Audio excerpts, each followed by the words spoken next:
Hello guys, welcome back to another video. In this video I'll be going over how I created this scene. I'm doing sort of like a new fictitious project where it's like an exercise of how to create some cool shots from a concept. I'm not doing a full commercial with this one, and in this video I will go over one of the shots. I will break down some of the techniques I used, or all the techniques I used, and it's actually fairly simple, as you might see when I break it down. So let's roll the intro.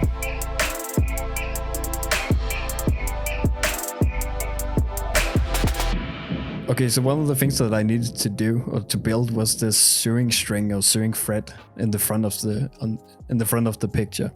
So the first thing I did was I pulled up the model of the shoe, and I chose this edge as you see on the shoe, and then I went into mesh, conversion, and edge to spline.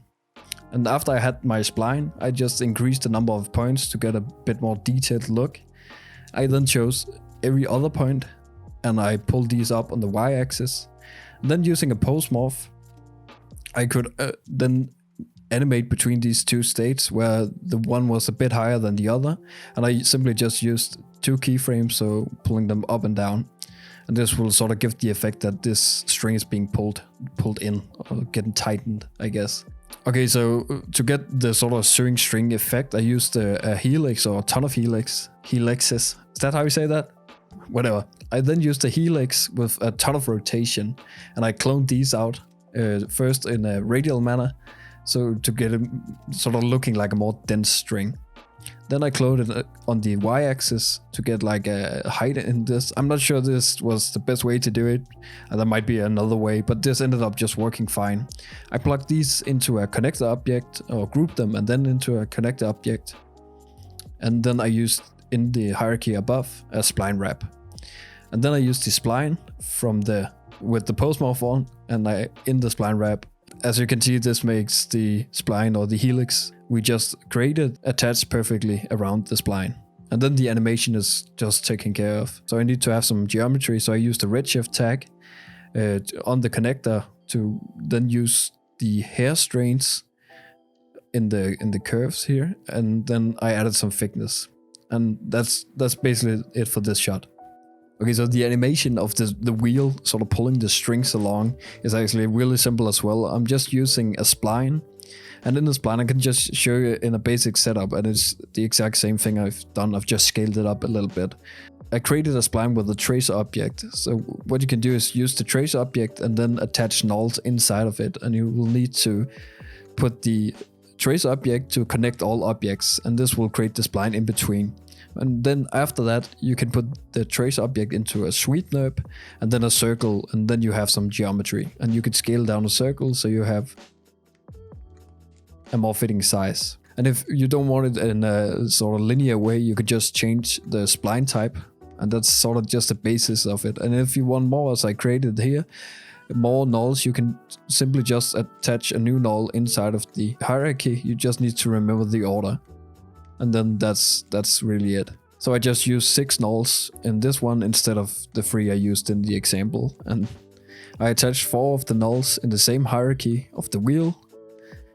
So to add some weight to the wheel, so it actually looked like it was running across the shoe, I used a bulge modifier which had like a field off to create some fall off. You basically just plug in the bulge in the hierarchy and this should work. And it's all good on the deformer side, but then we needed to follow the wheel, but we also needed to be in this hierarchy.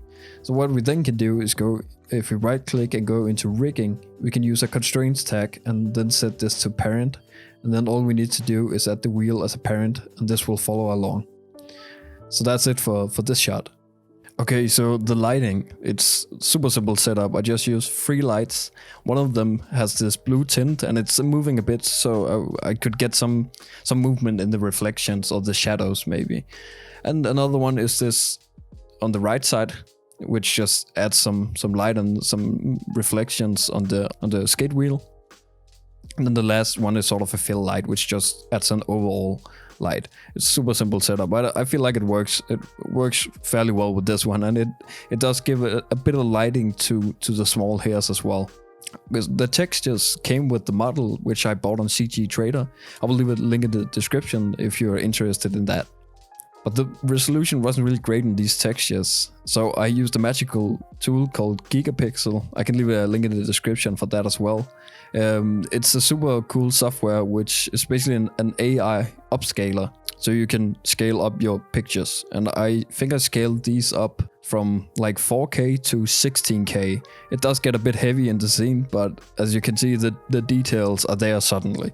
It's really magical how it figured this out. So there was a bump map and a diffuse texture and reflection, and I sort of I used the bump map in the displacement because the bump wasn't really doing enough. And this ended up working fine. Okay, so the last thing is these small hairs, which added that extra detail level.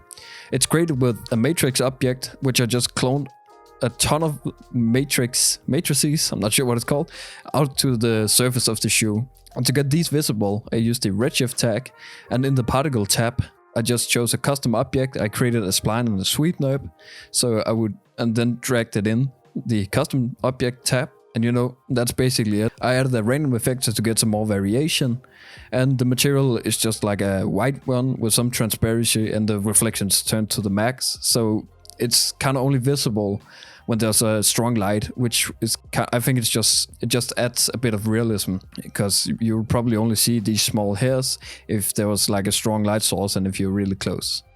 So thanks for watching. I hope you found some value in these small sort of quick tips. Make sure to check out my other videos. You can click here. And if you want to dig a bit deeper into Cinema 4D, I have created a resource on my website, which is sort of a collection of some of my favorite tutorials and videos. And I split them into categories. So you can find that on my website, motionmixture.com. Bye bye.